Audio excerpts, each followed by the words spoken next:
কুৰুক্ষেত্ৰৰ যুদ্ধত 18 ঐক্যবাহিনী সেনা 11 ঐক্যবাহিনী কৌৰৱৰ পক্ষত 7 ঐক্যবাহিনী পাণ্ডৱৰ পক্ষত 18 ঐক্যবাহিনী সেনা এয়া তেওঁ সংহাৰ কৰিলে আৰু তাৰ পাছত যদুগুলো সংহাৰ কৰি বৈকুণ্ঠলৈ গতি কৰাৰ যেতিয়া তেওঁ সংকল্প কৰিলে তেওঁৰ প্ৰাণৰ বান্ধৱ উদ্ধৱে কথাষাৰ গম পালে আৰু প্ৰভাস ক্ষেত্ৰত এক নিৰ্জন স্থানত প্ৰভু ভগৱন্তক লগ কৰি প্ৰশ্ন কৰিলে, হে প্ৰভু তদ বিয়োগেনতে ভক্তম কথম সাইশন্তি ভূতলে নির্গুণ উপাসনে কষ্টমত কিঞ্চিত বিচারায়। পদ্মপুরাণ উত্তরখণ্ড ভাগবত মহাত্মা 3য় অধ্যায় 59 নম্বৰ শ্লোক। উদ্ধৱে প্ৰশ্ন কৰিছে, হে প্ৰভু তুমি যে কৈছা মই বৈকুণ্ঠলৈ গতি কৰিম, তুমি যদি বৈকুণ্ঠলৈ গুচি যোৱা তদ বিয়োগেন তোমাৰ বিয়োগ এই ভক্ত তোমাৰ ভক্তসকল কথম সাইশন্তি ভূতলে কেনেকৈ থাকিব পৃথিৱী, কাৰণ নিৰ্গুণ নিৰাকাৰ ব্ৰহ্মক উপাসনা কৰাটো ইমান সহজ সাধ্য নহয়। আৰু তেতিয়া উদ্ধৱৰ কথা শুনি প্ৰভু ভগৱন্তই চিন্তা কৰিলে, ইতি উদ্ধৱ বাচ শ্ৰুত্বা প্ৰভাসে চিন্তয়ন হৰি ভক্ত অৱলম্বনাৰ্থায় কিম বিধেয়ম ময়েতি চ। পদ্মপুৰাণ উত্তৰখণ্ড ভাগৱত মহাত্মা 3য় অধ্যায় 60 নম্বৰ শ্লোক। ভগৱানে চিন্তা কৰিলে মই কি উপায় দি যাম, আৰু তেতিয়া তেওঁ বুজি পালে উপায় দিলে, স্বকীয়ম যদ ভবেতে যতচ্চ ভগবতে আদাধ্যাৎ তিৰোধায় প্ৰবিষ্টয়ম শ্ৰীমদ ভাগৱত অৰ্ণৱম। আৰু লগে লগে ঘোষণা দিলে, তেনেয়ম বাংময় মূৰ্তি প্ৰত্যক্ষ বৰ্ততে হৰি সেবাত শ্ৰবণাৎ পথত দৰ্শনাৎ পাপনাশিনী। পদ্মপুৰাণ উত্তৰখণ্ড ভাগবত মহাত্ম 3য় অধ্যায় 61 আৰু 62 নম্বৰ শ্লোক। ভগৱানে কলে, হে উদ্ধৱ চিন্তা নকৰিবা, মই মোৰ বল বীৰ্য মোৰ শক্তি সমস্তখিনি মই ভাগৱত মহাসাগৰৰ মাজত বিলীন কৰি থম। উদ্ধৱে পুনৰ প্ৰশ্ন কৰিলে, হে প্ৰভু তোমাক কেনেকৈ পাব আৰু অকমান বুজাই দিয়া, তোমাৰ ওচৰলৈ যাব পৰা উপাসনাৰ পদ্ধতি কি হ'ব কলি যুগত। আৰু তেতিয়া ভগৱানে কলে, হে উদ্ধৱ যোগম ত্ৰয়ময়ী প্ৰোক্ত নৰনম শ্ৰেয় বিধিচ্ছয় জ্ঞানম কৰ্মম চ ভক্তিম চ ন উপায় অন্যস্তি কুত্ৰাচিৎ। 11:20 একাদশ স্কন্ধ 20 অধ্যায় 6 নম্বৰ শ্লোকত ভগৱান কৃষ্ণই উদ্ধৱক কলে, হে উদ্ধৱ মোৰ ওচৰলৈ আহিব পৰা 3টা মাৰ্গ আছে। কি 3টা? প্ৰথমটো কৈছে কৰ্ম মাৰ্গ, য'ত ইন্দ্ৰিয় প্ৰধান কৰ্মসমূহক গুৰুত্ব দিয়া হল, যাগ যজ্ঞ পূজা পাতল। ভাগৱতে কৈছে মোৰ ওচৰলৈ আহিব পাৰে তেনেকৈ। দ্বিতীয়ত কৈছে জ্ঞান মাৰ্গ। জ্ঞান মাৰ্গ কি? নিৰ্গুণ নিৰাকাৰ ব্ৰহ্মক ধ্যান ধাৰণা সমাধিৰ দ্বাৰা তেওঁ চিন্তা কৰি কৰি যেতিয়া গম পাব যে মই কোন, এই জ্ঞান মাৰ্গৰ দ্বাৰা প্ৰভুৰ আনন্দটো পাব পাৰি। আৰু তৃতীয়টো হৈছে ভক্তি মাৰ্গ। ভক্তি মাৰ্গৰ মূল তত্ত্বটো দিলে, সমস্ত ভূতত ব্যাপী আছো মই হৰি সবাকো মানিবা তুমি বিষ্ণু বুদ্ধি কৰি। আগতে দৃষ্টিকোণ সলনি হ'ব লাগিব। চৈতন্য ৰূপে ভগৱান সমস্ত প্ৰাণীত আছে, এই সত্যটো উপলব্ধি কৰি ভগতৰ সংগত কেৱল প্ৰভু ভগৱন্তৰ লীলাসমূহ শ্ৰৱণ আৰু কীৰ্তন কৰি মোক হৃদয়ত লাভ কৰিব পাৰিব। যদি উদ্ধৱক 3টা মাৰ্গ দিলে, কিন্তু ভগৱানে কলে, উদ্ধৱ তুমি সোধাৰ কাৰণে মই 3টা মাৰ্গৰ কথা কৈছো, কিন্তু মোৰ সিদ্ধান্ত বেলেগ। কি? জ্ঞান কৰ্ম ভগতি কহিলো কৰি ভেদ ভগতি পৰম পন্থ দিলো পৰিছেদ। হে উদ্ধৱ যদিও মই 3টা মাৰ্গৰ কথা তোমাক কৈছো, কিন্তু মোৰ সিদ্ধান্ত এটা, সেইটো হৈছে ভক্তি। আপোনালোকৰ মনত প্ৰশ্ন হ'ব পাৰে যে যদি 3টা মাৰ্গ আছিলে তেতিয়াহ'লে ভগৱানে 2টা মাৰ্গ চাইড কৰি কিয় ভক্তি দিলে, যাৰ কাৰণে বৰ্তমান সময়ত সমাজৰ খেলি মেলি সৃষ্টি হৈছে।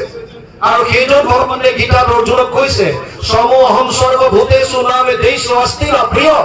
9ম অধ্যায় 29 নম্বৰ শ্লোক গীতা। হে অৰ্জুন মই সকলোৰে কাৰণে সমান, মোৰ কাৰণে কোনো প্ৰিয় নহয়, কোনো দেশ নাই। তেতিয়াহ'লে তুমি আকৌ 2টা মাৰ্গ চাইড কৰি পেলাই কেৱল ভক্তি মাৰ্গক গুৰুত্ব কিয় দিলা? এই অৰ্থটো জানিবৰ কাৰণে, এই তত্ত্বটো জানিবৰ কাৰণে প্ৰথম বস্তু বুজি ল'ব লাগিব, ভগৱান কৃষ্ণৰ লগত আমাৰ সম্পৰ্ক কি, তেওঁ কোন হয় আমাৰ। গীতাত অৰ্জুনক কৈছে, হে অৰ্জুন পিতা হমস্য জগত মাতা ধাতা পিতামহ বেদ্যম পবিত্ৰ ওঙ্কাৰ ঋগ সাম যজুৰে বচ। 9ম অধ্যায় 17 নম্বৰ শ্লোক গীতা।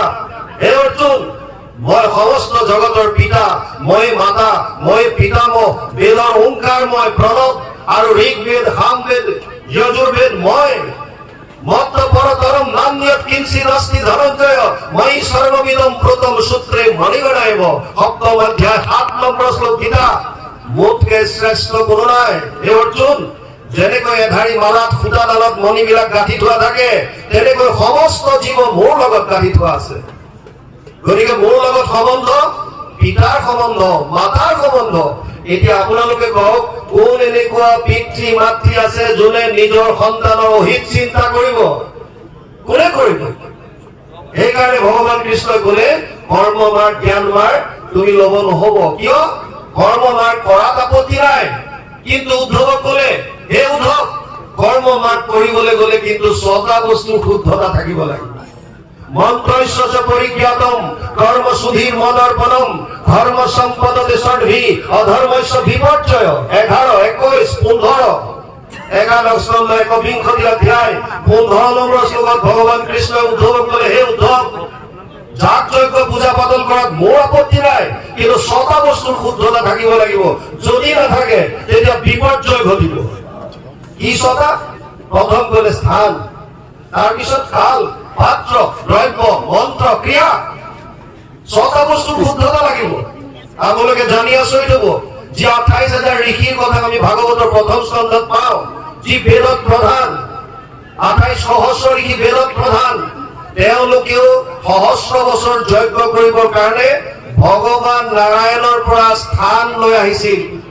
প্ৰয়াগ ক্ষেত্ৰত প্ৰভু নাৰায়ণক দৰ্শন কৰাৰ পাছত এই ঋষিসমূহে অনুৰোধ কৰিছিল, হে প্ৰভু, কলি যুগৰ মানুহৰ কল্যাণ সাধনৰ অৰ্থে আমি 1000 বছৰ জোৰা এটা যজ্ঞ কৰিব বিচাৰিছো, আমাক এটুকুৰা স্থান দিয়া।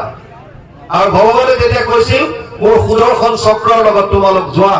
যিঠাইত মোৰ সুদৰ্শন চক্ৰ ৰৈ যাব আৰু ইয়াৰ মাজৰ শলাবিলাক, যাক নেমি বুলি কয়, এই নেমিবিলাক য'ত পৰিব তাত তোমালোকে যজ্ঞ কৰিবা। সেইখন পবিত্ৰ স্থান, তোমালোকৰ কোনো বিধিৰ লগতে। য'ত এখন প্ৰকাণ্ড অৰণ্যৰ মাজত এটুকুৰা মুকলি ঠাইত চক্ৰ ৰৈ পৰিল, নেমি পৰি গ'ল, আৰু পৰাৰ কাৰণে জেগাখনৰ নাম দিলে নৈমিষ। অৰণ্যৰ মাজত হোৱাৰ কাৰণে সন্ধি হ'ল নৈমিষ প্লাছ অৰণ্য, নৈমিষাৰণ্য। এই 28,000 ঋষি মুনিও স্থান লৈ পেলাই তাত যজ্ঞ কৰিছিল।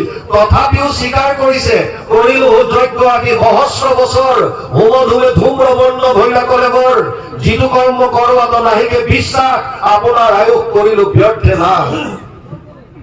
স্থান জনকাদী ৰজাই 12 বছৰ নিজে যজ্ঞৰ কাৰণে, স্থলীৰ কাৰণে হাল বাই যজ্ঞস্থলী ৰেডি কৰিছিল বুলি শাস্ত্ৰত উল্লেখ আছে। এনেকৈ হালৰ শিয়নিত সীতাক পাইছিল। কাল, সময়, নিৰ্দিষ্ট সময়ত যদি কৰিব নোৱাৰে তেতিয়া বিপৰ্যয় ঘটিব। তাত যি পাত্ৰসমূহ ব্যৱহাৰ হয়, যি দ্ৰব্য আহে, এই সমস্তবিলাক পবিত্ৰ হ'ব লাগিব। আৰু আটাইতকৈ ডাঙৰ কথা, মন্ত্ৰ উচ্চাৰণ।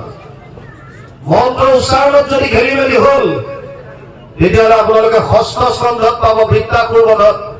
দহটা মুনিয়ে যজ্ঞ কৰিছিল ইন্দ্ৰক বধ কৰিবৰ কাৰণে, আৰু মন্ত্ৰ উচ্চাৰণ কৰিলে, ইন্দ্ৰ শত্ৰু বিবৰ্ধন, ইন্দ্ৰৰ শত্ৰু বৃদ্ধি হওক। কিন্তু উচ্চাৰণত খেলি মেলি হ'ল। য'ত ক'ব লাগিছিল ইন্দ্ৰৰ শত্ৰু বধ হওক বা নিধন হওক, তাত তেওঁ ক'লে ইন্দ্ৰৰ শত্ৰু নিধন হওক। মন্ত্ৰত উচ্চাৰণ খেলি মেলি হৈ গ'ল। তাৰ ফলস্বৰূপে কি হ'ল? ইন্দ্ৰৰ হাতত বৃত্তাসুৰৰ বধ হ'বলগীয়া হ'ল। সেইকাৰণে আচল ডাঙৰ কথাটো হৈছে, মন্ত্ৰ উচ্চাৰণত যদি গণ্ডগোল থাকে, সংস্কৃত ইমান সহজ নহয়। আমাৰ অজ্ঞ মানুহে সংস্কৃত উচ্চাৰণ কৰিবলৈ ভয় লাগে। তথাপিও সংস্কৃতৰ প্ৰপাৰলি যদি উচ্চাৰণ কৰিব নোৱাৰে, তেতিয়াহ'লে নকৰাই ভাল। আৰু যদি মন্ত্ৰত খেলি মেলি হ'ল, আপোনালোকে এটা কথা আজি জানি যাওক, পুৰোহিতজনৰ একো নহয়, যাজকৰ বিপৰ্যয় ঘটিব বুলি কৈছে, যিজন সেৱকী।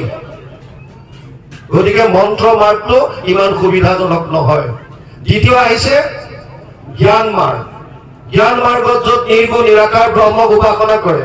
শংকৰাচাৰ্যই কৈছিল 4টা মিনিমাম বস্তুটো ইয়াত লাগে, আৰু বহুত আছে। 4টা মিনিমাম কি? সম, দম, তিতিক্ষা, উপ্ৰতি। প্ৰথম কৈছে মনৰ ওপৰত সংযম।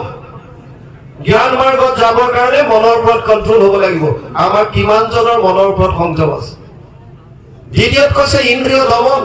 আপুনি ইন্দ্ৰিয় দমন কৰিব পাৰিব লাগিব, তেতিয়া জ্ঞান মাৰ্গৰ কাৰণে আপুনি অধিকাৰী হ'ব। তাৰ পাছত কৈছে তিতিক্ষা, সহনশীলতা গুণ। বহু বছৰ ধৰি আপুনি জংঘলত, পাহাৰৰ ওপৰত ধ্যানত থাকিব লাগিব। কি খাবলৈ পাইছে, কি কৰিবলৈ পাইছে, গৰম ঠাণ্ডা একো আপুনি তাত এইবিলাক উপলব্ধি কৰিব নোৱাৰিব। চব সহ্য কৰিব পৰা কোৱালিটি হ'ব লাগিব। আৰু সেইখন দিছে ওপৰত বিষয়ৰ ওপৰত উঠিব পৰা।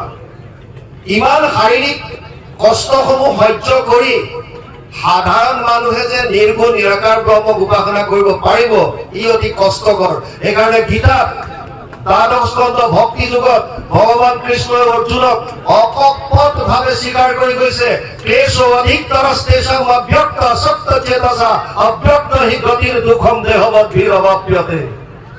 দ্বাদশ অধ্যায় 5 নম্বৰ শ্লোক। হে অৰ্জুন, জ্ঞান মাৰ্গ অতি কষ্টকৰ। আপোনালোকে হয়তো বহুতে নাজানে, বহুতে জানে। মই SSBত আছিলো, এছিষ্টেণ্ট কমাণ্ডেণ্ট হিচাপে। 92 যেতিয়া জইন কৰিছিলো, আমাক ট্ৰেইনিং এটা দিছিল জম্মু কাশ্মীৰৰ। ডাইৰেক্ট মোৰ পোষ্টিং আছিল জম্মু কাশ্মীৰৰ এখন অৰণ্যত। আমাক জংঘল এক্সাৰচাইজৰ নামত এৰি দিয়া হৈছিল কেইদিনমানৰ কাৰণে। আৰু জংঘলত